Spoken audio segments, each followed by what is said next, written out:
Aleyküm değerli Magnum izleyicilerimiz.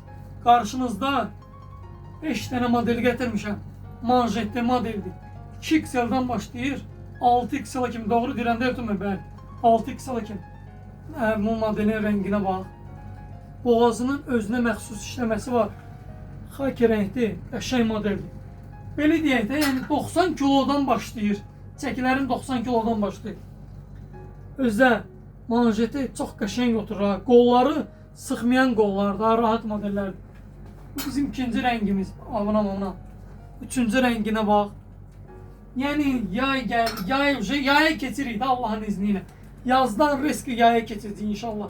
Bu göy rəngi, bu da ki, sən bu rəngə bir dənə bax Elton Bey. Çox möhtəşəm modeldir. Nəzərinizə çatdırım ki, əynində oturuşu çox rahat bir şey. Və hətta yekə qarınlı qardaşlarım üçün də köynəklərim gələcək ha. Gözləyin, düz 150 kilo kimi kətanlarım gəlir. Yəni cürə modellərim gəlir də. Düz 150 kilo kimi. Hətta 150-dən yuxarı olacaq ha.